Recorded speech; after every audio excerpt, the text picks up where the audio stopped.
Hari ini ngobrol bersama teman saya Rian Adriandi Lagi yang menghebohkan satu Indonesia. Alah.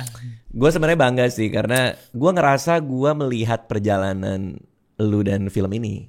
Ya. Kalau POV gue. Ya. Bahkan dari mulai Sebelum itu, gue berterima kasih lu menepati janji 10 April. Nonton Jumbo.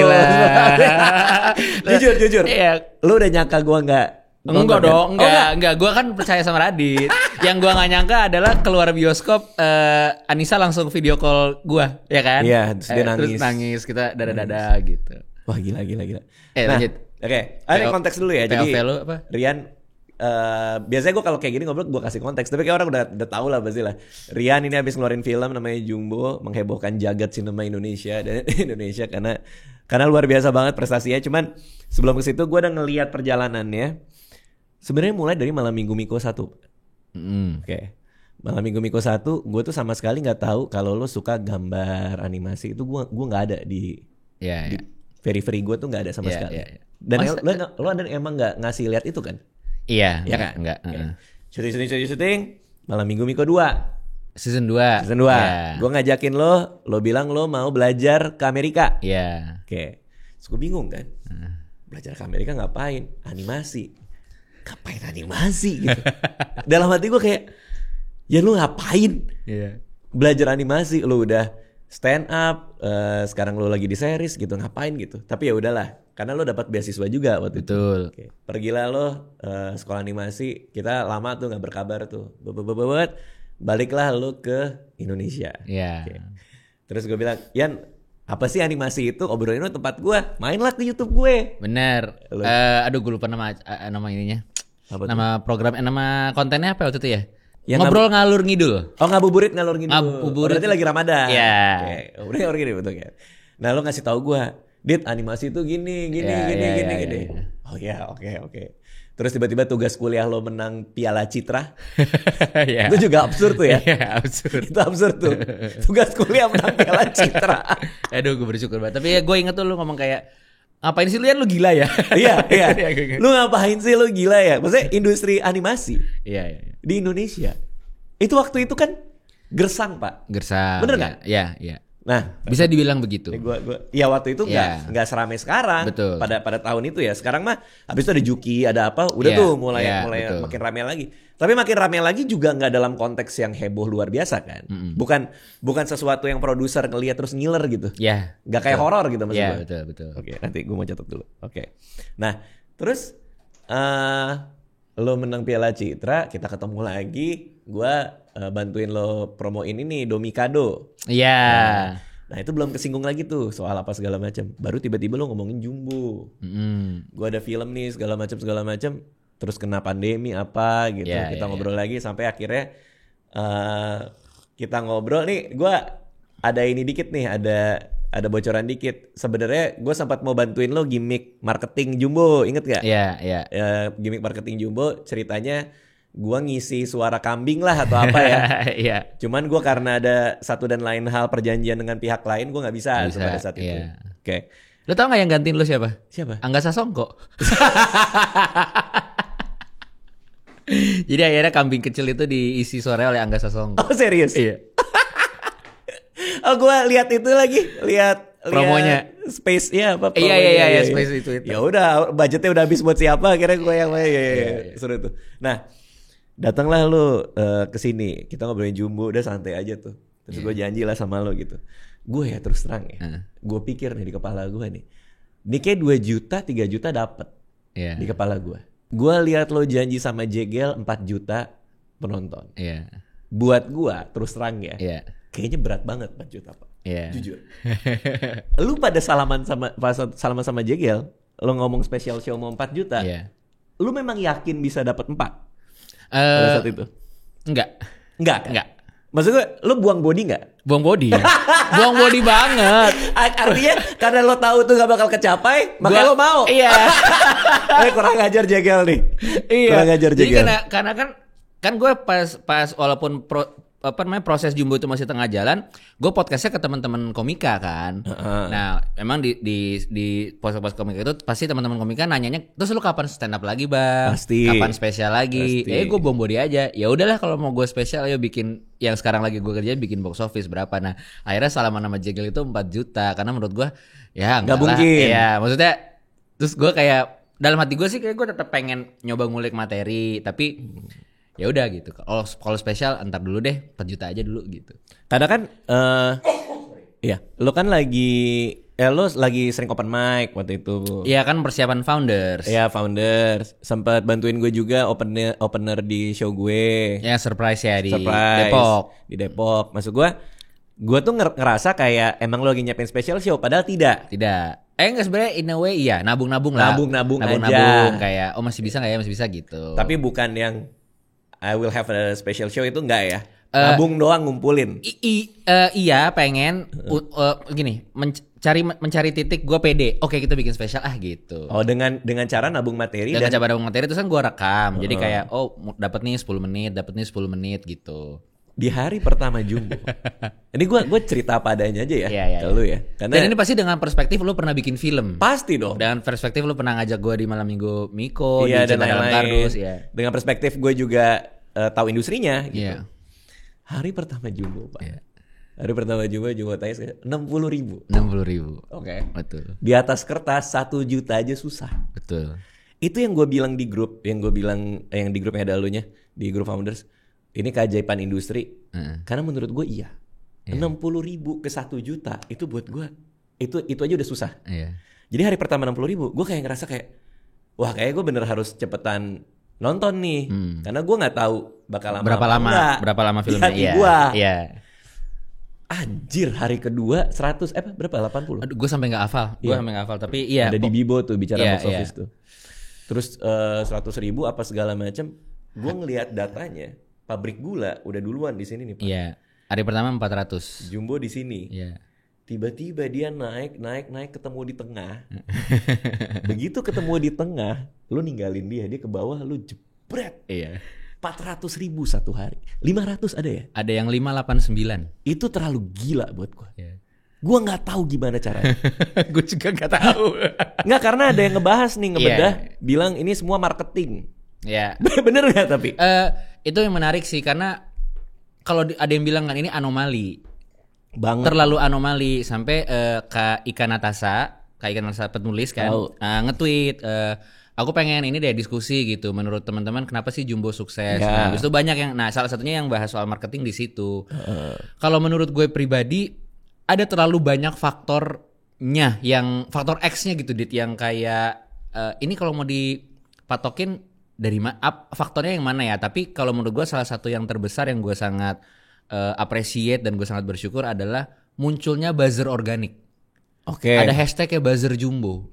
Oke, itu mulainya kapan? Di minggu pertama. Itu lu nggak merancang? Maksudnya Angga tidak sebagai produser? Tidak, karena kita punya KOL. Kita punya KOL. Tapi yang ini benar-benar apa sih istilahnya kalau di marketing early adopter ya. Iya. Jadi yang 60.000 orang itu abis itu ngegulurin word of mouth. Kayak apa namanya, tiba-tiba ganti profile picture jadi karakter Jumbo, abis itu bikin meme, abis itu apa namanya bikin hashtag kami buzzer Jumbo apa segala macam gitu-gitu. Oke. Terus abis itu sih menurut gua salah satu faktor yang ini, terlepas dari konten filmnya sendiri. Kan udah nonton kan? Udah. Nah memang banyak banget ibaratnya peluru di dalam filmnya yang bisa ditembakin gitu, dijadiin mikro konten per karakternya. Oke. Per karakternya, abis itu nih lo mau bahas dari sisi kreatif apa dari sisi semuanya berarti? Bebas. saya anak lo aja, senyaman lo aja. Menurut gue faktornya banyak banget. Ini gue juga gue juga asumsi ya, bisa jadi benar, bisa jadi enggak. Yang pertama adalah memang karena dari awal kita pengen menyasar 4 kuadran, tua, muda, perempuan, laki. Audience ini didesain. Demografi audience. Iya, didesain dalam pikiran ya. Maksudnya gini, karena kita selalu mikir bahwa ada dogma, ada stigma, ada kepercayaan bahwa film animasi buat anak-anak. Nah, betul. Maka dari itu selama ini secara historis biasanya cuma meledak di weekend. Karena nunggu orang tuanya libur.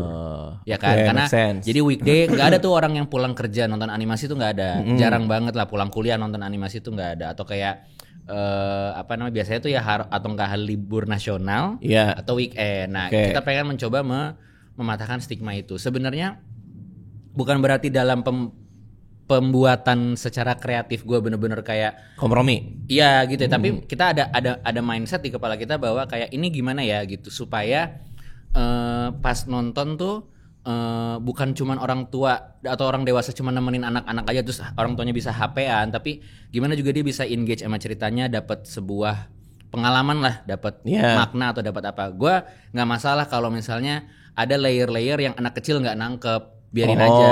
Karena ada kritikan soal itu juga. Iya. Kayaknya ini terlalu berat buat anak-anak. Betul. Oke, terus. Nah, yang menariknya adalah semua yang bilang part-part ini terlalu kompleks buat anak-anak, yang ngomong nggak ada anak-anak. Yang ngomong semua orang dewasa. I see. Nah, yang menarik adalah kan memang kita ngobrol di podcast yang sebelumnya soal cara Judd Apatow nge-FGD. Ya betul. Ya kan. Jadi, ini gue ngobrolnya kemana-mana. Tapi gue mulai dari konten filmnya dulu ya. Dari konten filmnya dulu, memang pengen bikin cerita yang bisa secara semua umur, di luar ternyata efeknya berhasil di luar proporsi yang kita kira ya. Oke. Kita memang pengen secara visual, anak-anak bisa menikmati karena ini seru dan segala macem. Tapi juga dunianya didesain untuk kayak orang yang dewasa, mungkin milenial atau lu kan boomer ya. Jadi tapi kayak ya memantik rasa nostalgia lah gitu. Gue pernah main di luar kayak gitu. Terus, makanya settingnya tahun segitu 2000 dan ada penanda zaman lah secara objek, secara apa segala macam. Gitu. Gitu. Terus ya sebenarnya dipikirin nggak sampai kayak jadi kalau gitu harus gini enggak gitu. Tapi kemudian dari sisi itunya kita mikir kayaknya soundtracknya mesti dipecah deh, dibikin dua. Ada yang versi anak-anak, ada yang versi dinyanyiin sama dewasa. Gitu. Kayak ya zaman dulu kan kalau Disney kan juga ada soundtrack. Misalnya Aladdin ada A Whole New World yang dalam filmnya Aladdin sama Jasmine nyanyi, di luar ada Bibo Bryson nyanyi gitu. Itu juga bisa dipikirin juga seperti itu gitu. Dan kemudian gue waktu itu memang udah bilang sama Visinema, ini kan bikinnya nggak akan bentar karena kita mau bikin yang proper. Tapi boleh nggak di announce-nya bertahun-tahun sebelumnya. Gue kayak melihat kayaknya ini sebuah opportunity gitu, bahwa umumnya kan periode promosi film intens marketingnya paling 4-3 bulan sampai rilis, ya kan, benar nggak? Gue paling sering lihat mungkin 1 tahun sebelum filmnya rilis ngasih teaser, abis itu baru mendekati, abis itu mulai trailer, pengumuman cast, abis itu padat banget gitu, padat banget sampai abis itu rilis dan orang baru cinema visit atau segala macam. Gue minta izin sama Visinema, boleh nggak dari awal sebelum prosesnya bahkan dimulai, gue pengen ya kan gue juga punya follower gitu. Gue mau ngomongin project ini tuh gue jalanin. Jadi kalau lo ingat, mungkin lo kalau tahu bukunya Austin Kleon, Share Your Work. Oh tahu, iya. Ya kan. Jadi dia tuh di situ ngomong gitu bahwa kayak, dan Gary Vee pernah ngomong, don't create, document. Iya betul. Document not create. Document not create. Gue tahu gue nggak create sesuatu, tapi prosesnya panjang banget. Sayang banget kalau gue menurut gue nggak share prosesnya, karena pertama menurut gue ini menarik untuk ditelaah karena banyak orang yang nggak tahu mungkin proses animasi itu seperti apa. Jadi pas gue ngomongin dari 2021 secara tren marketing yang umum dilakukan, bilang kayak kejauhan gak sih ya ngumuminnya dari tahun 2021 gitu. Itu juga tuh. Gak apa-apa gitu. Gue bilang gue mau mereka lihat prosesnya, dan gue selalu kasih hashtag Jumbo. Gue bahkan mau ngambil resiko orang yang udah kayak ngerasa kelamaan nunggu dan males. Dan itu terjadi. Iya, gue baca lo nanggepin itu kan. Kayak kapan sih bang lu ngomongin ini mulu tapi nggak keluar kapan sih, karena gue juga nggak ngeluarin tanggal rilisnya kan gitu. Tapi tanpa gue sadari gue juga membangun antisipasi yang loyal.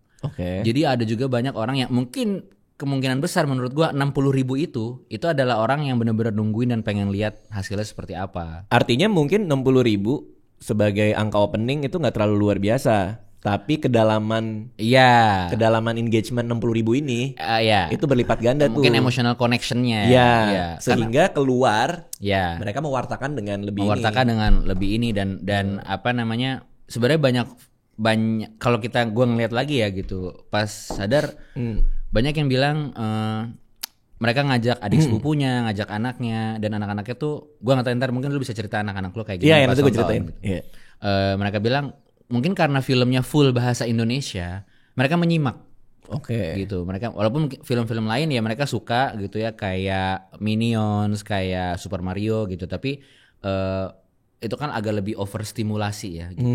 Dan mungkin harus ada subtitlenya gitu. Nah ini karena mungkin bahasanya juga bahasa Indonesia yang bukan baku gitu, bahasa yang sering mereka dengar sehari-hari, jadi kayak banyak yang cerita bahwa anak-anaknya tuh anteng dan nyimak gitu. Bahkan ya banyak banget yang bilang sampai nangis. Terakhirnya tuh anak-anaknya yang nangis gitu. Karena kayak mungkin mereka baru abis itu ada percakapan bahwa kalau mama papa duluan apa gitu-gitulah. Oke. Dan yang menarik tentunya lagunya gitu. Lagunya tuh ternyata gue heads off lah ke Lale Ilmanino menciptakan nada-nada yang sangat catchy. Iya. Dan semua orang banyak nge-cover. Dan itu 5 tahun yang lalu kan diciptakan lagu itu nggak? 3 tahun yang lalu. Makanya kalau orang nanya apa sih Bang Rian kesulitan terbesar ngerjain Jumbo? Kesulitan terbesarnya adalah gue punya lagu itu dari tahun 2022, gue nggak boleh nge-spill. Lagu seenak itu gue nggak boleh nyanyiin kayak gitu-gitu. Ya sebenarnya gue juga anomali banget karena 60.000 itu gue juga kayak gitu, Dit. Gue kayak gitu ya udah gitu. Kayaknya ini akan jadi patokannya mungkin seperti histori sebelumnya, karena memang kita ngelihat data sukses story aja kan, yang paling tinggi kan Juki 600.000. Itu hari pertama berapa? Hari pertamanya Juki lebih tinggi ya. 80.000. Bener-bener seingat gue juga sih. Gede gitu. Gila lo emang gila sih. Jadi emang gila sih. 60.000 jadi 6 juta, sekarang mau 7 lagi. Itu gila buat gue. Nggak jelas. Ya itu terus ya mungkin juga fate-nya ketemu banyak long weekend, 2 kali long weekend. Betul. 2 agama yang berbeda. Benar. Ada ketemu Lebaran, ketemu Paskah. Lagunya masuk kepada di Jumat Agung pagi di gereja. Gua lihat. Iya, gua kan kayak wow. Terus ada teman-teman murid-murid SD nyewa angkot 47 buah. Buat study tour nonton Jumbo. Nyewa angkot, banyak angkot. Banyak angkot 47 unit. Yang nyewain sekolahnya. Astaga. Naik angkot, terus ada lagi yang nabung dari bulan puasa. Setiap hari nyetor 2.000 pakai Google Sheet gitu untuk Jumbo. Terus habis itu kekumpul 700.000 sekian, ngantri ke bioskop terus nonton gitu. Banyak yang nobar-nobar kayak gitu. Dan makanya gue juga kayak nyelipin karakter seperti si kambing. Gue itu juga ya biar ada Mary yang warnanya kayak beda dan dia terbang, dan sound desainnya emang gue buat dia terbang dari bunyi cering gitu. Iya. Ya itu juga buat anak-anak yang mungkin nggak akan terlalu menerima ceritanya, tapi at least dia bisa ngelihat sesuatu yang menyenangkan gitu. Oke. Nah, berarti semua elemen ini yang ngebuat si Jumbo jadi asumsi gua. Ya asumsinya ya. Ya asumsinya kayak gitu. Di luar tiba-tiba muncul buzzer, di luar tiba-tiba yang menurut gua sangat ternyata berhasil adalah ketika yang gue bilang, gue ceritain gue pengen bikin film ini dengan moto untuk kita, anak-anak kita dan anak-anak dalam diri kita. Betul. Ternyata dari itu keluar di trailer pun secara komunikasi menyentuh. Buat gue itu tagline yang oke banget, yang melayani ini loh, target demografi yang tadi lo bilang kan. Ya, karena jadi, semuanya dapet tuh. Ya akhirnya semuanya kena gitu. Nah, ya udah sih, jadi sisanya gue cuman udah menikmati perjalanannya aja lah. Karena akhirnya terjadilah orang nonton berulang-ulang. Karena nyari detail ya? Atau apa? Enggak juga, ada yang nyari detail, ada yang anaknya minta nonton lagi. Ada yang cerita dia ngevideoin gitu dia guru, terus di kelasnya tuh udah jadi pembicaraan Jumbo gitu, kayak belum nonton Jumbo, aku liburan kemarin nonton Jumbo, kamu masa belum nonton Jumbo gitu. Kan masih ada nih demografi yang mungkin ya secara dikotomi permainan masih ada yang lebih feminin, udah ada yang lebih maskulin gitu kan. Yang anak-anak yang suka Ben 10, suka robot, Transformers, ada anak-anak yang sukanya Barbie, suka Little Pony gitu. Ya mungkin dari awal ke tengah film nuansa yang lebih feminin ini kemakan. Di Act 3-nya kan lebih action, lebih seru, yang lebih ada radio listrik apa segala macam gitu-gitu. Nah, anak-anak yang hiya gitu juga bilangnya, wah seru, belakangnya seru banget, ada kejar-kejaran, ada berantem gitu. Jadi pembicaraannya tuh ya beneran apa ya, Ya kayak anak SD pas ngobrol apa yang seru dia tonton hari Minggu, Seninnya dia ngomong gitu loh. Bener, itu kayak zaman dulu banget tuh. Iya, kayak kemarin nonton Power Ranger nggak? Iya, aku lupa episodenya itu gitu. Itu konversasinya terjadi. Terus kemarin Aba Pican podcast seminggu. Tahu ya. Cerita akhirnya dia nonton, pas dia nonton kemungkinan besar crowdnya tuh udah nonton beberapa kali karena pas adegan pentas crowdnya sing along. Oke. Anak-anaknya sing along gitu. Oke, nah gue habis stand up di di Solo, ada penonton naik, terus gue bilang, wah ada Jumbo nih, gue gitu. Dan orang udah ketawa, kayak udah pada nonton juga tuh. Iya. Kayak emang udah jadi Z-Gaze juga akhirnya ya. Apa tuh? Oh ya Z-Gaze. Udah jadi percakapan, pembicaraan, diskursus di masyarakat soal film ini. Iya. Sampai ada yang sampai ada yang di alun-alun Jogja bikin kayak roti, kayak crepe gitu loh. Terus gambarnya si Don gitu. Oke, nah tapi itu semua tidak terlepas dari filmnya sendiri. Karena produknya itu harus bagus dulu. Maka ada kerelaan buat ngepromosiin kan. Iya. Nah aspek-aspek dari filmnya juga banyak yang menarik nih. Gue penasaran kenapa. Ini akan full spoiler ya. Nggak apa-apa. Full spoiler. Jadi kalau belum nonton segerakan nonton. Kenapa 5 babak? Kan biasanya kita bikinnya 3 babak. 5 babak tuh identik sama penulisan cerita TV itu biasanya tuh. Kenapa 5 lo bagi filmnya dan eksplisit lagi? Pertama tentunya karena cerita adalah bentuk struktur naratif yang, maksudnya buku cerita ya. Di film itu kan peninggalan ayah ibunya. Dan bagaimana gue nge-treat secara visual terakhirnya itu, endingnya kan juga ada cover nutup. Oke. Dan dia bilang itu kayak ya gue mengimplikasikan itu ceritanya Don untuk orang tuanya gitu gantian. Ini kayak tanpa ayah dan ibu pun ini lo perjalananku bersama teman-teman segala macam. Tapi kalau menarik karena lo nyebut struktur TV umumnya ya. Karena gue sempet bilang sih di X gitu. Gue tuh pengen, gue nggak tahu ini orang akan nangkap apa nggak, tapi gue percaya banget generasi gue milenial yang tumbuh belasan tahun dengan Minggu pagi nonton TV. Karena acara kita kan misalnya bisa nonton TV itu di Minggu pagi kan. Gue yakin pengalaman itu selama belasan tahun terpendam di alam bawah sadar mereka. Struktur itu tuh sebenarnya struktur progresi rasa yang gue rasain dari jam 7 sampai jam 11 hari Minggu. Jam 7 slice of life keluarga, jam 8 cerita tentang berteman dengan teman ajaib, jam 9 petualangan, jam 10 acara nyanyi, jam 11 action hero, jam 12 lu matiin TV. Jadi flow rasa, walaupun secara ya gue bagi-bagi itu tuh ya seolah kayak itu udah ganti acara gitu loh. Gitu. Secara sadar lo bikin tuh. Secara sadar gue bikin. Karena rasanya lo beda-bedain. Rasanya gue beda-bedain. Tapi gue baru ngeh bahwa nonton Minggu pagi itu dibagi per feeling sih, per vibe sih. Gitu ya ternyata ya. Iya, maksudnya walaupun pasti pas zaman gue sama tahun berikutnya ada yang beda gitu. Cuman mungkin harusnya biar lebih akurat pas di tengah-tengah nonton bioskop ada bapak-bapak minta remote ganti tinju kali ya. Harusnya gitu, biar akurat ya. Iya. Karena biasanya gitu tuh. Berarti memang. Tapi sebenarnya secara penulisan tetap 3 babak. Iya, cuman dipresentasikannya. Iya. Dan jadi 5. Babak kelima pun kan cuman epilog. Oh iya bener. Yang komunikasi lewat radio itu ya. Iya. Oke.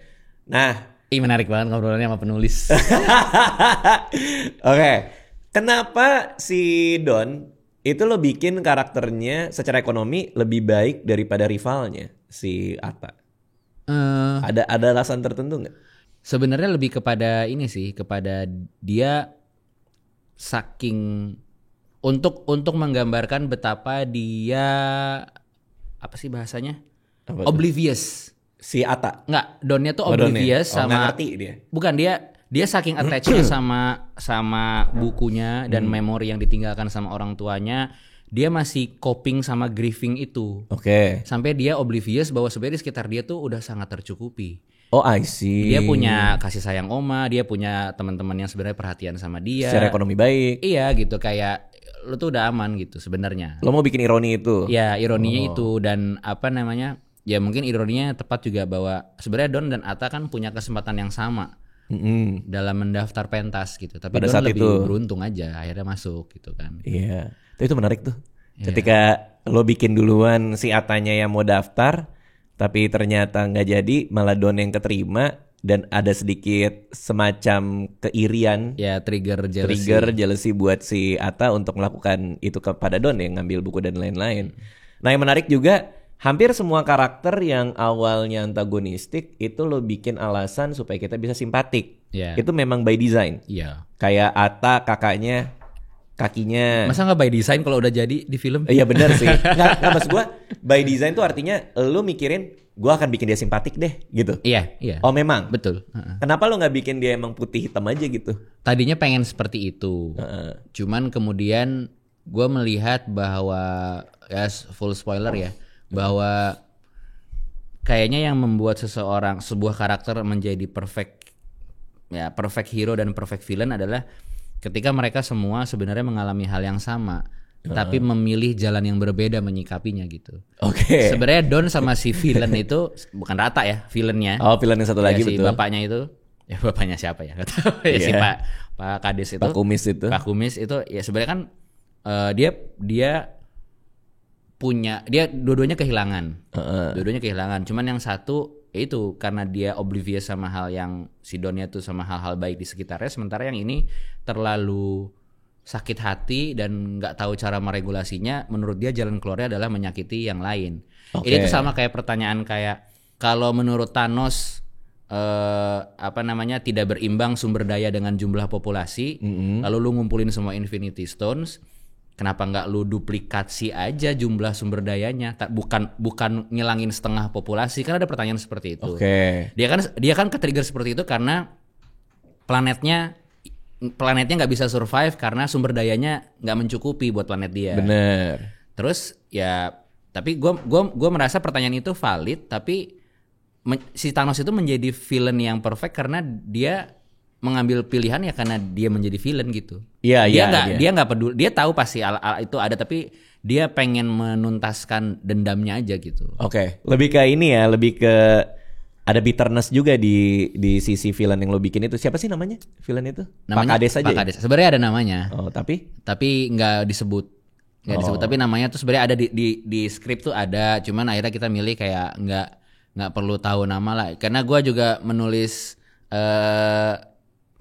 nama-nama karakter supporting tuh kecuali dia punya peran yang bukan peran, attachment sama karakternya. Misalnya kayak Atta, kakaknya gue nggak nulis kakak Atta, gue nulisnya Abang Acil karena kan itu dari POV-nya Atta. Tapi buat dari POV Don orang dewasa tuh ya tanpa nama gitu. Oh ini Oma, oh itu kakak panitia datar, oh itu kakak panitia panik. Karena di kredit ada kan kakak panitia datar. Nggak tahu si Aci lagi ya? Iya si Aci Resti. Terus ya udah Pak Kades sama Oma gitu. Dia kan nggak pernah manggil Oma dengan namanya. Dia taunya ya selama dia tumbuh ya itu Oma gitu. Jadi ibu, ayah ya udah ibu Don, ayah Don. Gitu. Sebelum lanjut nonton videonya, gue mau kasih tahu kalau membership YouTube Raditya Dika telah dibuka. Buat yang mau ikutan support channel ini bisa dengan klik tombol join. Nah, kalau kalian pakai iPhone bisa dengan masukin link ini di browser kalian. Harganya 19.000 per bulan dan semua member bisa dapat badge khusus member dan emoji khusus member. Dan video khusus member sebulan sekali di awal bulan. Dimana gue akan menceritakan behind the YouTube Raditya Dika, kayak cerita-cerita behind the scene dan rencana YouTube ini ke depannya. Gue tag sendiri langsung dari ruang kerja gue. Ternyata yang jangan Cak, Papa habis makan juga, Cak. Highlightnya juga adalah Jackson Wang sih. Dan lucu banget karena dia ekstrovert banget ya. Sementara gue introvert banget, mentok gitu ya. Itu aja, jangan lupa join dan selamat lanjut nonton. Kenapa Mary harus orang Jerman? Ini menarik. Kan awalnya Belanda. Bener kayak seperti lazimnya hantu Belanda. Iya, kan? lazimnya hantu Belanda. Tapi gue memang pas casting yang gue dapet soalnya untuk jadi ibunya Mary, gue merasa memang cinta Laura. Kita diskusi. Cinta merasa dia tidak akan otentik kalau dia ngomong Belanda karena dia keturunan Jerman. Betul. Pertama itu. Terus dia menawarkan possible nggak kalau kita ubah aja, jadi ada input nih, ada input dari pemain kalau backgroundnya jadi orang Jerman. Terus gue cerita, tapi ini akan ada twist di belakang bahwa umurnya Mary itu sebenarnya adalah di masa penjajahan. Iya. Terus Cinta kasih aku 1 hari ya gitu. 1 hari ternyata dia ngobrol lah sama keluarganya, gue nggak tahu siapa. Besok-besoknya dia bawa banyak data. Jadi ternyata itu cinta Laura banget. Cinta Laura. Itu cinta Laura banget. Dia selalu ready for everything. Iya, dia bawa mantap cinta. Keren. Dia bawa artikel, aku ingat banget Gila, bawa cinta. artikel gitu. Ini dari om aku apa segala macam. Jadi memang pada saat masa penjajahan itu ada bahwa di serdadu Belanda itu banyak orang Jerman. We have to love cinta Laura sih. Gila ya. Jadi kayaknya kata dia, wah gila cinta, keren. Katanya nggak akan ngerusak kok kalau kamu tetap pengen era Mary dan Oma itu temenan di era segini gitu. Terus dia ngasih tahu gue juga, kan gue tahu ada masa bersiap. Apa tuh? Google aja. Oke. Apa itu? Pokoknya intinya tapi tetap dijelasin. Ya, intinya ada masa ketika orang-orang Eropa tuh sempat ada di Indonesia dan ya pokoknya bersiap. Iya, enggak lu agak terlalu dark lah. Oke. Google aja. Siap. Ya udah intinya gitu. Terus cinta aku cuma bilang kayak nggak full bahasa Jerman kok, aku cuma perlu beberapa ungkapan yang memang hanya dia ngomong ke Mary doang gitu, kayak sayang atau apa. Oh ya, gue dalam bahasa Jerman. Dalam bahasa Jerman. Oh iya. Gitu. Ya udah sebenarnya sesimpel itu. Awalnya memang pengen Belanda. Wah, ini trivia yang menarik banget. Iya, tapi cinta pengen kasih performance yang otentik. Aku kalau ngomong Belanda, pasti orang Belanda yang tahu bahasa Belanda akan tahu dia berusaha ngomong Belanda gitu. Iya, benar. Mendingan aku fasih aja kata cinta gitu. Dan baru dia ngasih justifikasinya dengan data. Tapi itu jadi kompleksitas yang menarik karena the easy way adalah untuk bikin hantu Belanda. Ya emang itu mitos-mitos legenda yang suka ada kan. Ya itu berarti kan gue pada awalnya kan mengambil yang lowest hanging fruit. Iya, lowest hanging fruit kan. Cuman menjadi lebih kompleks karena cinta datang memberikan fakta-fakta sejarah yang mungkin kita lewat kan. Iya. Dan akhirnya ketika ada pertanyaan kayak gini, menjadi seolah filmnya jadi punya kedalaman yang luar biasa kan. Iya. Padahal kan dari cinta Laura. Dari cinta Laura, luar biasa. Wah, itu seru banget. Oke. Nah, kenapa lu pakai device si Mary ngasih bunga apa tuh sih? Ini menarik banget ya, benar-benar in depth ya. Mendalam nih, mengupas. Oh iya dong, kan gue nonton tanggal 10. Kalung ronce melati. Iya, melati ya itu ya. Iya. Kenapa device-nya itu yang pertama itu? Mungkin lo bikin ticking time bomb gitu kali ya. Iya. Yang satu. Tapi yang kedua, kok bisa ada aturan rules di mana dia dilepas dikasih 2 kedon, itu tuh gimana itu? Enggak seru kayaknya kalau secara kalau karena gue pikir gini, maksudnya gue ada penjelasannya gitu, tapi itu sesuatu yang gue keep. Iya, gue sacrifice, nggak mau gue eksposisi di film yang ini, gitu. Oke. Karena kalau misalnya ada potensi sequel akan lebih make sense gitu. I see. Cuman kalau kenapa pilihannya adalah kalung ronce melati ya memang karena ini kan ngobrol sama produser juga, ya itu selalu melambangkan antara hidup dan mati gitulah. Kalau ada kemarin ada juga yang ngasih penjelasannya dan dia sangat suka bagaimana kultur Indonesia tuh dimasukin di kalung Mary sebenarnya. Dia ngasih penjelasan yang lebih mendalam, kayak gue nggak sebagus dia ngejelasin. Ntar gue cari linknya ada deh.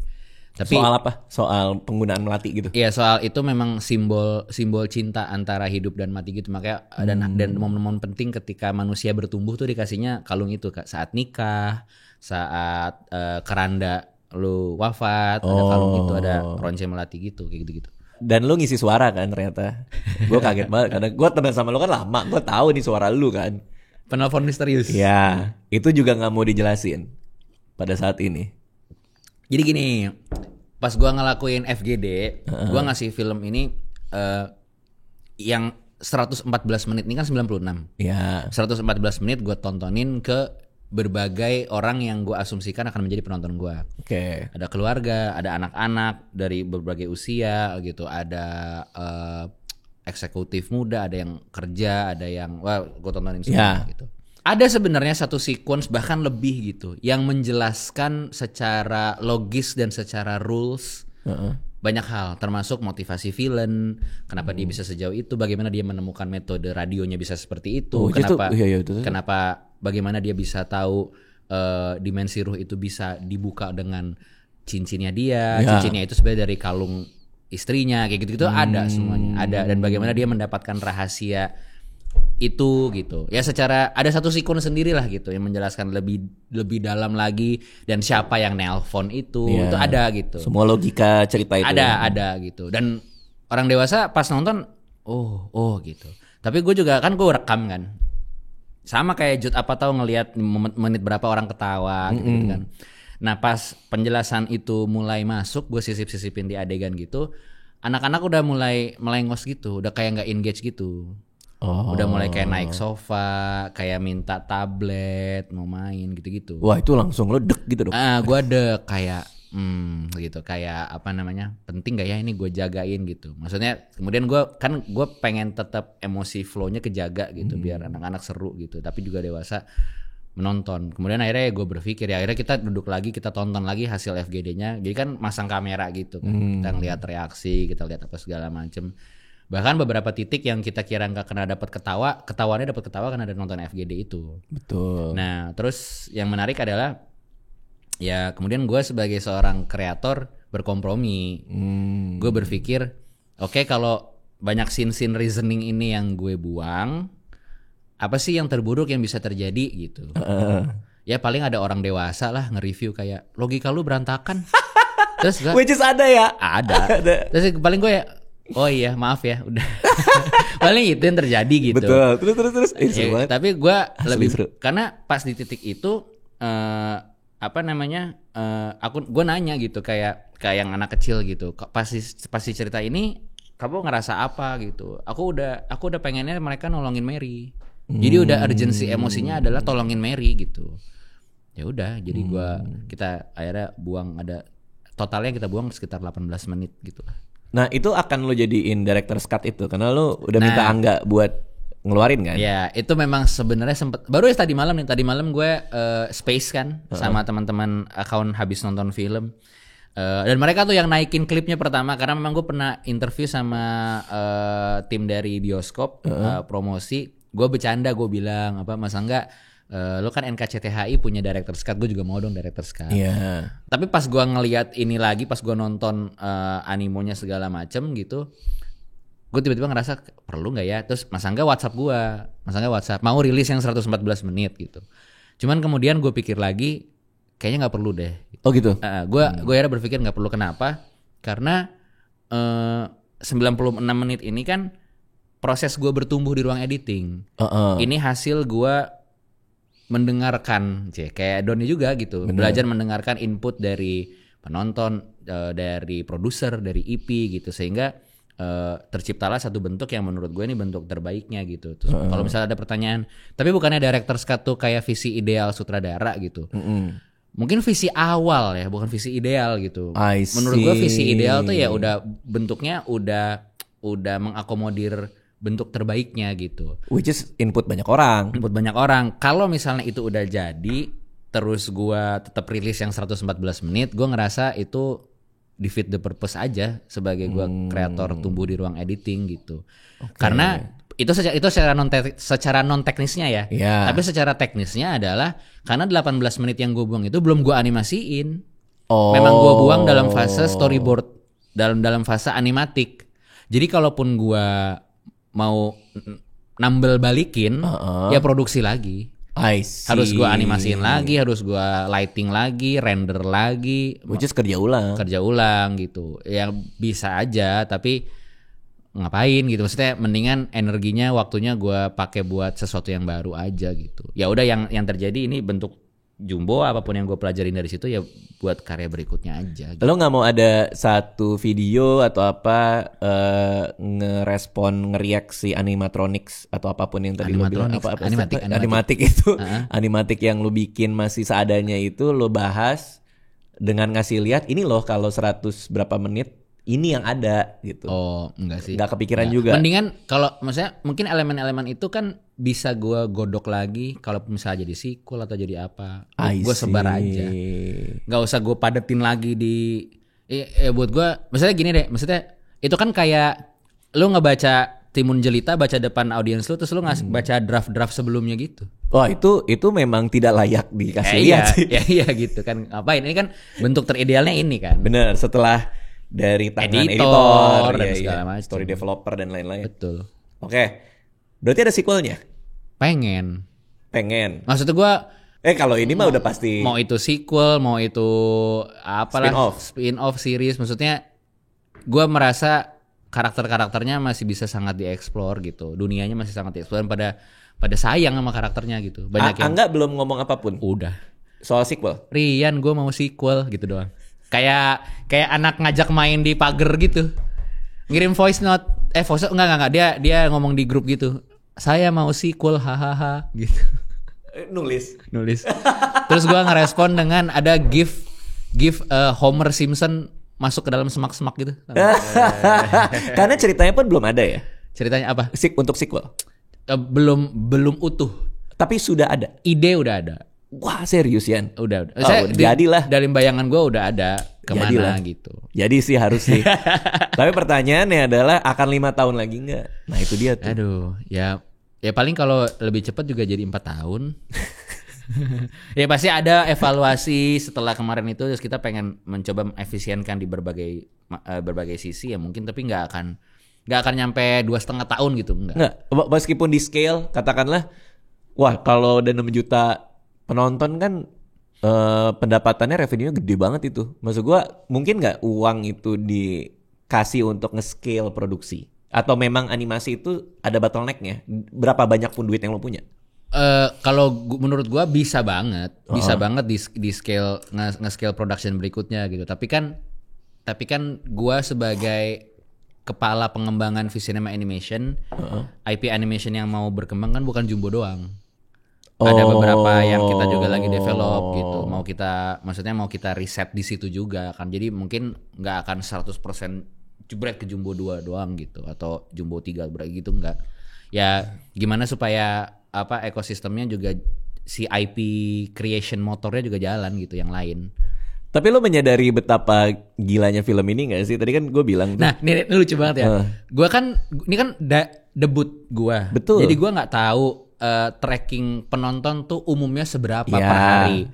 Gue kemarin kan setelah nyelesain ini gue cuti. Gue jalan-jalan sama Bella ke Belanda. Cuti. Tiba-tiba di hari keempat Mas Angga nelpon. Dia ngomong, Rian, gue gak peduli lu lagi cuti. Ini hari ini tembus dari 300.000 penonton sehari. Gue diam, gue cuma bilang gini, itu banyak ya mas? Karena gue gak tahu Dit, 300.000 penonton sehari itu banyak ya mas?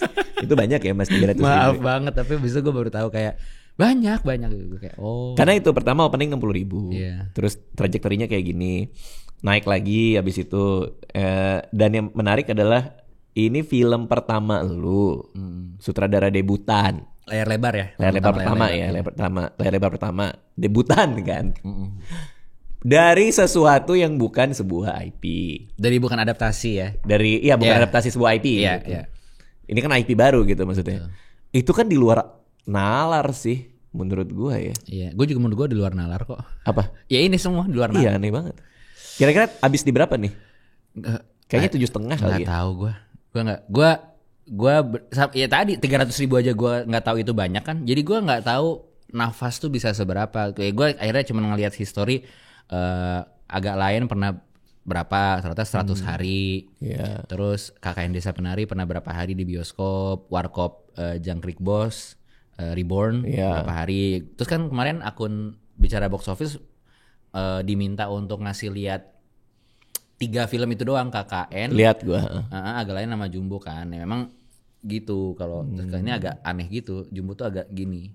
Iya gue lihat dia dari bawah nyelak gini. Nyelak kan? Gitu. Nah, ini nggak akan tahu nih kalau ini gimana. Ya, karena yang lain kan sama tuh. Gitu. Karena ini bukan baru ya, mudah-mudahan baru ya. Baru hari ke-22.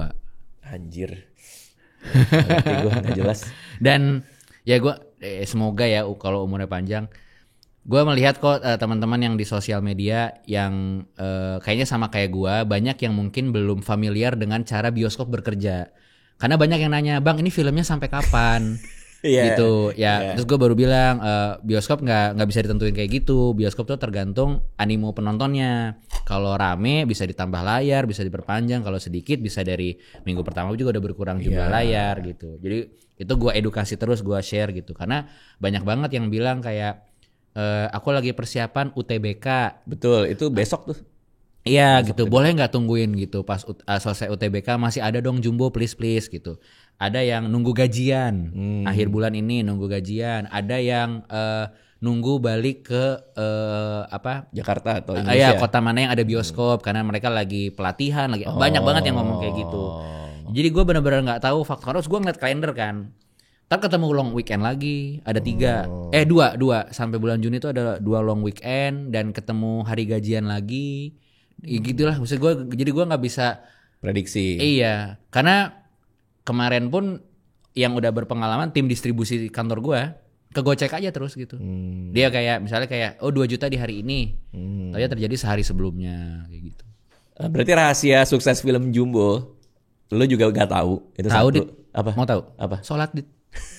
Karena gua ngeliat lo depan Ka'bah. Iya. Itu lo bikin itu kan? Iya, gue bikin doa 7 poin ada spesifik gitu. Itu kalau tidak terjadi lo tidak keluarin berarti?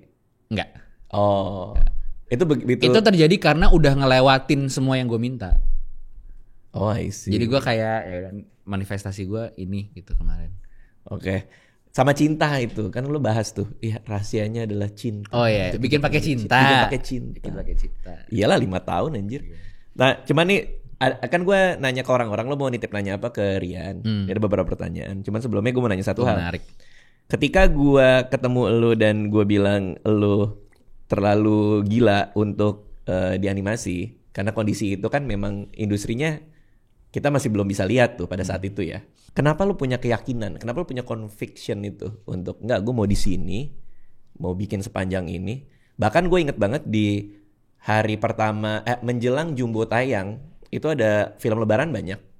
Ada tuh yang bilang prediksi gue Jumbo yang paling bawah. Iya, semua juga begitu. Gue juga begitu. Iya. Nah, convictionnya dapat dari mana? Bertahun-tahun. Kan pada saat kita bikin kan kita belum tahu ada 4 film yang akan tayang juga saat Lebaran. Pada saat bikin Jumbo. Iya, kan kita dari 2019 akhir. Maksudnya akan bersaing dengan 4 film Lebaran tuh kita baru tahu di awal tahun ini. Enggak, justru gue mau lebih ke kenapa lo punya conviction di animasinya. Gitu loh. Sedangkan semua teman-teman kita live action semua. Ernest. Iya. Gua, teman-teman yang lain. Ya gue emang cinta sama mediumnya aja, Dit, gak ada penjelasan lain. Karena itu ya, karena emang lo cinta ya. Emang susah sih. Ya karena lu suka nulis kan. Bener. Ya udah gitu, lu mau mediumnya stand up, podcast, apapun lah, lu suka nulis kan, Dit. Bener. Ya udah, gue juga suka medium animasi. Gitu. Berarti convictionnya itu datang dari emang kita ngelakuin yang kita suka kan? Gue ngelakuin yang gue suka gitu, dan gue sangat beruntung banget. Mas Angga sebenarnya yang punya conviction. Angga Sasongko itu yang mau take the faith, karena sebelum gue ke Visinema Studios itu ada sempat beberapa kali gue ke produser, gitu. Mungkin lu juga tahu ya, gue ke produser dan pas gue bilang kayak ini tapi butuh waktu lebih lama, budgetnya lebih banyak dan segala macam gue jelasin gitu. Pertanyaannya selalu emang nggak mau, tapi pertanyaannya selalu adalah emang selama ini sukses story-nya ada di Indonesia. Iya, gitu. itu. Nah pas ketemu Mas Angga, gue ceritain gini, jawaban dia adalah ya udah mau nggak kita jadi sukses story-nya gitu. Gila ya, emang harus kayak gitu ya. Iya, harus ketemu Angga Sasongko ya. Harus ketemu Angga Sasongko. Emang harus kayak gitu ya. Iya, dia udah mau jadi sukses story-nya nggak gitu, karena dan dia mau ambil risk itu gitu, karena kalaupun gue juga kayak ya ada ketakutan risknya ada, tapi ngelihat dia menjawab seperti itu ya gue juga jadi kayak pede gitu. Wah gila. Oke, ini ada beberapa pertanyaan dari netizen gue, iya. Kita pilih. Ini gue yakin nih, gue mau nanya Dit. Ya. Lu tuh pakai topi miring by design gak sih? Enggak. Karena sering banget dikomenin topinya abang miring, topinya abang miring gitu. Oke, ini pertanyaan yang pertama dari JXDT_2_ karakter Jumbo, karakternya terinspirasi dari mana? Terinspirasi dari banyak anak-anak seumuran itu yang gue ingat di masa kecil gue. Yang penuh dengan energi, penuh dengan cerita, penuh dengan antusiasme gitu. Tapi kadang oblivious. Apa? Kadang oblivious. Ya sebenarnya juga ada terinspirasi dari gua juga, yang gue pernah ceritakan gue nggak pernah diajak main olahraga, nggak dianggap jago olahraga, cuma jadi cadangan doang gitu ada. Itu terinspirasi dari diri lo juga. Iya, intinya Jumbo dan teman-temannya tuh terinspirasi dari rasa-rasa pas gue dulu main gitu. Anak-anak kecil di sekitar gue, seumuran gue gitu. Oke. Tapi bukan Rian Adriandi ya Jumbo itu ya? Bukan lah, Don aja dia. Oke. Ainundita AAA. Inspirasi lokasi yang dimasukin ke film. Ya ada kampung apa segala serunya itu. Itu inspirasi daerah mana? Ada daerah spesifik nggak di kepala lo? Kita ngobrol sama production designernya, sama si Teddy Setiawan. Itu memang tempat fiksi kan. Oke. Kampung fiksi, tapi kita pengen dunianya Jumbo ini di lokal terasa dekat, tapi kalau dibawa global, at least sampai Asia Tenggara tuh orang juga masih mengenali. Jadi ada inspirasi dari Kota Lama Semarang, ada dari Bandung, ada dari Penang Malaysia, ada berbagai titik pecinan juga. Jadi banyak banget peranakan tuh ada, arsitektur peranakan juga ada gitu. Berarti nggak specifically satu daerah di Indonesia. Enggak. Secara sadar dibawa elemen-elemen internasional. Ya, Hong Kong ada, Singapura ada, Malaysia ada gitu. Oke, Tesya Dewi Tias. Kalau Don tahun 2025 nih sekarang lagi ngapain dia? Lagi ini bulan apa sih? Kayaknya lagi nyiapin SPT pajak. Udah tua dia. Dia jadi apa ya? Nah, jadi apa ya dia? Sutradara kali enggak? Penulis kali ya? Penulis, sutradara. Oh ya, mungkin sutradara teater. Menarik. Mungkin ya. Menarik. Tesya Widitias, ini yang tadi bukan sih? Oh iya. Nggak lu scroll ya? Enggak, dia nanya yang lain soalnya. Desa seru nih pasti dari kata seru nih, ya kan? Pede banget. Oh itu iya. Oh iya. Salah satunya ya. Seru nih. Ya. Hajar Intan P. Radionya ada beneran nggak? Ponakan gue nanya pengen ketemu mamanya. Gimana tuh? Dia ada pengen ketemu ibunya lewat radio. Silakan aja cari di toko antik. Oke, terus ada yang Dito Anggara nih terakhir nih. Bang Rian expect nggak bakal banyak balita di atas 26 tahun yang nonton dan nangis di bioskop? Yang enggak lah, kalau sebanyak ini enggak lah. Kalau berharap, iya, gue berharap kayak filmnya diterima anak kecil, diterima orang dewasa, diterima anak-anak kecil dalam orang dewasa, iya. Tapi ya sebanyak ini tidak. Iya. Rian, good luck buat semuanya. Aduh, luar biasa sih. Lo masih diambang kayak ini apa sih gitu ya? Iya masih gitu kayak. Jadi gue kayak udah menikmati aja perjalanan. Terus ada yang nanya kan, beban gak bang buat bikin apa selanjutnya gitu? Enggak lah. Terakhir pertanyaan dari gue deh. Gue mau naik pesawat ke Amerika. Lo kan baru dari Eropa panjang. Lo kuliah juga di sana. Tips buat berbelas-belas jam di pesawat supaya Emang lo belum pernah berbelas-belas jam di pesawat? Pernah, dan gue ngerasa sangat agonizing, sangat tersiksa gue. Ya kan lo lebih kaya dari gue. Beli aja bisnis class. Beli aja first class. Kalau gue di ekonomi. Emang agonizing, orang lututnya langsung kena kursi depannya. Oh, tips gue gini, gue pakai bisnis lagi, kesannya kayak gimana banget ya? Ya kalau misalnya lu seperti rakyat biasa seperti gue di ekonomi, pilihnya kalau gue selalu milih di deket lorong. Jadi kaki gue masih ada gini lah. Masih ada keluar ke jalur yang orang lewat itu loh, lorong aisle tahu. Paling mesti gini kalau ada pramugari lewat bawa. Nggak ke lindes. Ya dia bilang excuse me. Excuse me. Terus gue kan gini aja. Terus kalau mau ke toilet gampang. Berarti aisle seat. Aisle seat. Terus hiburannya apa? Bawa buku kah atau? Gue bawa buku atau nonton. Kan dia punya flight entertainment ya. Mungkin kalau yang bisnis kelas lebih banyak. Gue nonton terus baca kadang-kadang gitu, tidur. Yang menyelamatkan gue waktu itu sebenarnya dengerin audiobook. Nah itu tahu di layar kan sudah ada ada. Terus sambil dengerin itu panjang bisa berjam-jam gitu. Lalu mau kemana? Amerika? Ke Amerika. Miring lagi sih tapi lu? Oh iya. Berarti memang kepala gue longsor. udah dibenerin tadi perasaan. Lu mau kemana? Mau ke Omaha, Nebraska. Iya, ke Omaha. Ngapain? Kepo. Ada ini nggak bisnis apa liburan gitu? Gimana ya? Gue datang ke pertemuan rapat pemegang saham sama itu Berkshire Hathaway. Siapa? Siapa? Beda. Warren Buffett. Ya udah beda lah urusan orang kaya emang. Enggak, gue diajak aja. Gue cuma diajak. Lu sendirian lo di pesawat? Enggak, ada beberapa orang. Oh ya udah. Tapi ini ngobrol. Itu yang susah tuh. Terlalu canggung ngobrol berbelas jam. Gak bisa tuh kayaknya. Apa kabar gitu. Apa kabar juga. Lama ya? Iya lama. Lo Belanda ngapain ke Belanda?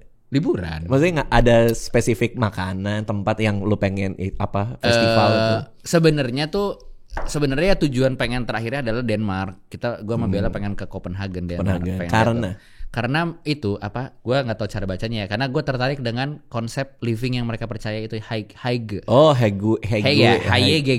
Iya tahu. Haye Santuy itu kan?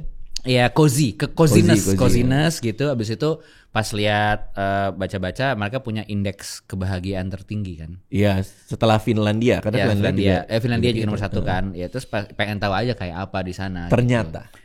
Nyaman banget. Iya emang iya. Gue ke public park. Gue nggak pernah lihat pengalaman ini, maksudnya pemandangan ini gue nggak tahu ya di mana lagi gue bisa lihat. Tapi di Denmark gue melihat ada bapak-bapak gede banget bertato, brewokan, gemuk, sama anaknya kayaknya atau sama anak-anak lain di park gitu kecil-kecil main trampolin bareng-bareng. Astaga. Terus gue kayak gemes banget, gitu, happy banget dia, ada yang ya apalah semua. Enak ya vibe-nya. Vibe-nya enak. Dari vibe aja berasa gitu. Vibe berasa. Oke. Vibe berasa. Nah tapi karena kesana kan satu visa, jadi memang ke Belanda dulu. Ke Belanda dulu dan semuanya nggak naik pesawat lagi, udah by kereta. Berdua aja. Gokil. Jadi ke Belanda dulu, 4 hari di Belanda, 4 hari di Denmark. Tapi kereta dari Belanda ke Denmark kan kita nggak sekaya lu, jadi nggak bisa beli yang satu jalan. Jadi berhenti di Jerman. Oke. Berhenti di Jerman 1 malam di Hamburg. Itu puas lah ya lu. Ya, habis itu nah dari Denmark itu cuman 1 jam naik kereta bisa ke Malmö, ada kota di Swedia. Itu apa aja cozy juga. Iya, kayak old town gitu, kayak gedung-gedungnya tuh masih dari kayak tahun abad 14 gitulah. Old Europe lah, Old Europe, tapi banyak food market, banyak gitulah yang gue suka. Gue tuh suka yang kayak gitu-gitu, yang kayak ngelihat lokal. Gue lebih suka lokalnya daripada kayak turis bener. Oke. Siap. Yang terakhir banget nih. Lo project lo apa? Ini yang bisa lo ceritain. Apa stand up? Iya kan udah salaman sama Jegel. Jadi gue tahun depan. Insya Allah tahun depan. Bulan belum tahu. Belum. Venue juga belum tahu. Ya udah ada pembicaraan sih. Mantap. Cuman ya mudah-mudahan ada buzzer stand up Rian juga. 1 kali show. Nggak tahu, belum tahu. Belum tahu juga. Karena special show lo yang From Tiny to Funny itu menurut gue salah satu special terbaik yang pernah gue tonton. Terima kasih. Usmar Ismail. Bener ya? Bener. Gue masih ingat gue sebenarnya nge-screenshot. Kita dulu di BBM group, belum WhatsApp group. Seorang Raditya Dika yang bukunya gue baca waktu gue kelas 6 SD ngomong ini stand up yang sangat inovatif. Gue screenshot. Seru banget, bagus banget. Kita benar-benar gue bisa nonton lah ya. Lo mau nanya nggak, Gilang? Ini Gilang anak kreatif gue. Iya benar. Yang ini kayaknya Ata udah gede nih. Iya. Oke. Waktu itu kan Bang Rian bilang dengan animasi kita bisa nyeritain apa aja kan, yang live action nggak bisa nangkep. Nah, ketika Bang Rian punya kesempatan untuk bikin film panjang animasi pertama, kenapa karakternya justru manusia? Kan Pixar pas bikin film pertama kan ada mainan bisa ngomong gitu. Kenapa kira-kira? Hater nih. Emang. Enggak. Ini menarik banget pertanyaannya. Tapi pertanyaan bagus. Masuk akal. Gue kan juga dulu, gue waktu SMA suka banget film Indonesia. Iya. Gitu. Ada satu fase waktu gue SMA gue nonton film Indonesia terus kemudian somehow gue melihat kayaknya orang tuh terutama penonton Asia ya termasuk Indonesia gitu pengen merasakan kedekatan gitu sama apa yang mereka tonton gitu. Dan pernah tuh gue terlibat di sebuah FGD gitu, random aja gue pernah daftar FGD gitu. Habis itu kebetulan teman gue yang ngadain FGD-nya, dia menanyakan alasan kenapa orang nonton film Hollywood sama kenapa orang nonton film Indonesia. Dan jawabannya menarik banget. Dan ini sebelum pandemi, jadi sampai sekarang menurut gue ini ilmu yang ya harusnya tidak mendikte lu dalam berkarya, tapi cukup jadi informasi aja buat jadi insight data aja. Jadi mereka bilang kalau mereka masuk ke bioskop dan mencari film luar negeri, mereka mencari eskapisme. Mereka mencari kabur dari realitanya. Mereka pengen mencari ada apa sih di luar sana yang tidak terbayangkan sama gua, yang tidak pernah gua lihat. Jadi mereka tuh nggak punya barometer untuk menilai itu real, masuk akal apa enggak, tapi mereka pengen terhibur. Gitu. Jadi mereka suka tuh kayak Star Wars, Guardians, apalagi suka gitu. Fast and Furious suka lah gitu. Jadi ketika mereka keluar dari bioskop, yang pengen mereka rasakan adalah anjrit bisa gitu ya. gitu. Nah, sementara kalau mereka nonton film Indonesia, mereka pengen proximity. Dekat. Mereka pengen dekat, mereka pengen bisa menemukan diri mereka di karakternya. Mereka pengen bisa, gue punya tuh temen kayak gitu, gue waktu SMA kayak gitu. Nah, hubungan gue sama orang tua gue kayak gitu, kisah cinta gue kayak gitu. Dan ketika film Indonesia, yang mana sah-sah aja sebagai kreator apapun kan, ketika misalnya film Indonesia agak di stylize, misalnya dunia fiksinya agak dibuat seperti apa gitu ya. Ada beberapa orang yang kayak, oke, ya gue keren, tapi gue tahu ini syutingnya di Blok M gitu. Dia punya point of reference karena dia ngerti sama dunianya gitu. Nah, menjawab pertanyaan Gilang gitu, gue pengen karya debut animasi gue memenangkan rasa percaya penonton Indonesia, bahwa animasi Indonesia bisa bagus. Jadi gue pengen sebanyak-banyaknya bisa memeluk penonton Indonesia gitu, menangin dulu aja trustnya gitu. Iya benar. Baru abis itu lo mau sikat dengan dunia fantasi lo, urusan bisa, aja. Ya, itu bisa nanti gitu. Tapi itulah mencari titik manis lah, sweet spot antara apa yang animasi bisa lakukan gitu, tapi juga punya konten yang dekat sama penontonnya gitu. Iya, kerelaan lo buat kompromi itu menurut gue senjata lo yang paling baik saat ini sih. Iya. Dari tadi gue dengerin lo ya. Karena gue kompromi juga. Tadi kan gue kan paling suka pakai sepatu ya. Tapi kayak udahlah kompromi aja buat Keradip. Karena gue juga pakai sendal. Iya. Rian, sukses buat semua ya. Thank you semua. Thank you semua.